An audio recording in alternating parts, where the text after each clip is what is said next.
Hello everybody, this is ELIZ-SHA Keating from wisdomseekers.net, and this is my logo, Phoenix Rampant or Phoenix Rising. Wherever you find that, that's where you'll find us. And I'm going to talk a little bit about the energy because the energy's chaotic right now. And we have sunspots coming in, coronal mass ejections. There's two of them. I'm not quite sure how powerful they are, but there's two of them coming close together, so be careful. They will affect your electrical system, which computers, headaches, things like that. Really big ones will take out grids. So just be aware that this is a potential. I don't know how big it is. I didn't look, honestly. But we've had them before and we've survived. Also, July 17th seems to be a huge day energetically that's coming up rather soon. So be aware of it. I think it's a Monday or Tuesday. Not this week, but the week after, actually. So be aware of that. And I guess the cardinal signs are, which I know two of the Aries, Capricorn and Libra, but I can't remember what the fourth one is they will be strongly affected by this. Any sign that is like that. So maybe you want to do a little look into it and see what you see. We may have a couple of us come on and talk about it on that day. All right, so this is for air signs: Gemini, Libra, Aquarius, water signs: Cancer, Scorpio, Pisces, for July 11th, 2023. Again, remember the energy is chaos right now. We are dealing with core wounds. And since we're dealing with core wounds, it's stressful for a lot of people. For people who've dealt with the core wounds, feel free to help those who haven't, because this is not something you do with ease and aplomb, unless you've dealt with a lot of your issues. It's a cycle, right? If you haven't dealt with it, it's really hard. If you have dealt with it, it's not hard. But can you help the people who haven't dealt it with it? And you can, if the people who haven't dealt with it listen to you. But if they don't listen to you, you can't help them. And so it goes round and round and round. And where it stops, nobody knows. Okay, so let's see what we have. A few major arcanas today. The first three do indicate that the core wound is what we're going to deal with, because we get the Judgment card. And the Judgment card it's about seeing things clearly, coming out of the darkness, seeing things clearly. What that means is we have the Devil card. And the Devil card is all about paying attention to that which you don't like about yourself. What you want to do with the Devil card is look at what we don't like about ourselves. And if you can change it, change it.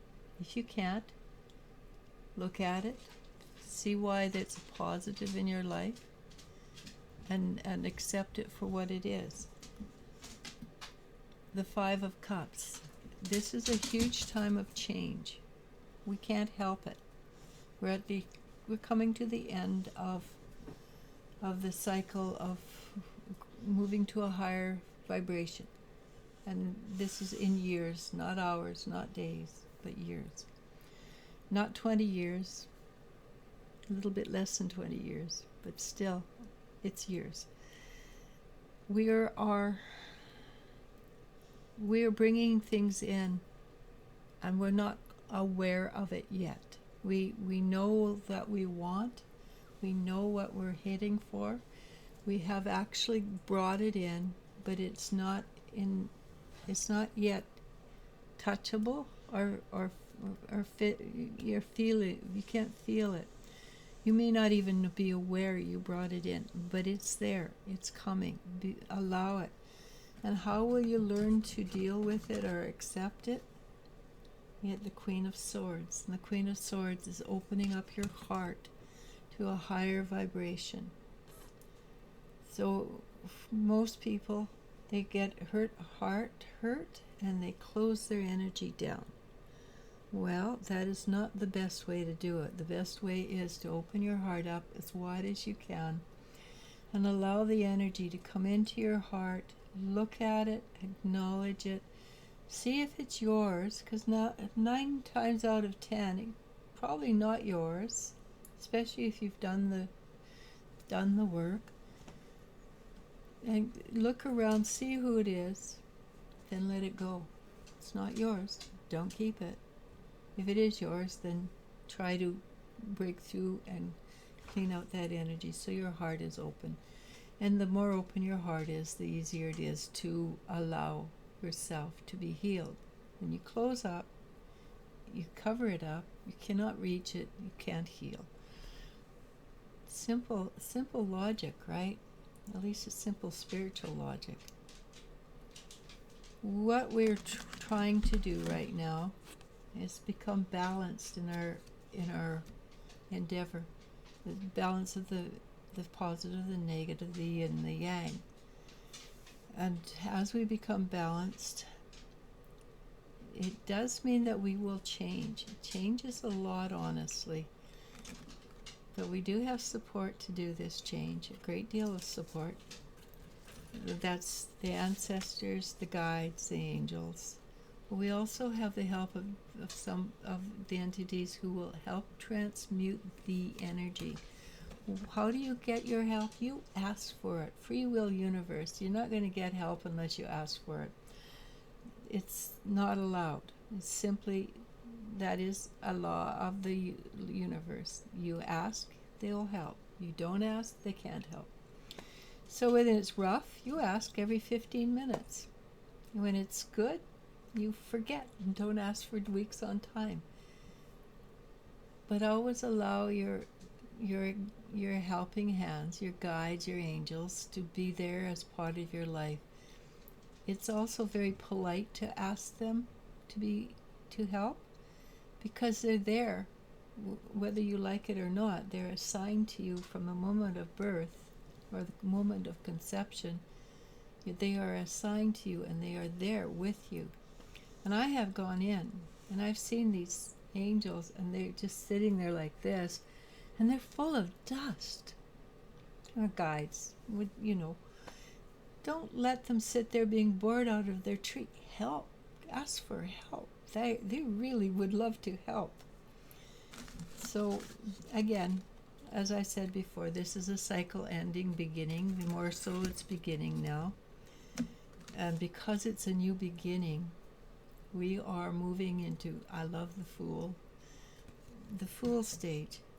It's new to us. It's brand new. So yes, we're going to misstep. We're going to fall on our faces occasionally. We're going to do really dumb things. That's all right. We are learning, and it's a brand new, anything is possible to happen, which means the man of your dreams, the woman of your dreams, can be there for you. It's open. It's not so cut and dried like it was even a year ago. We want to take and do new things with our lives, exciting things. We want to explore and grow and learn to live with magic, real magic. Well, it's not really magic, it's just science that we don't know about yet. But our minds are powerful. What we imagine is real. So if you can imagine it, somewhere or other something will happen. The universe will help you make something happen. Will it be exactly what you imagined? Probably not. Does it matter? As long as it's fun and exciting and it's entertaining. Part of what the responsibility for bringing in new magic, though, is being responsible for your actions, being responsible for how you feel about things. what in you causes this to happen to you, that kind of responsibility. But it is a major day for healing. It is a major day for healing. This is the Hierophant.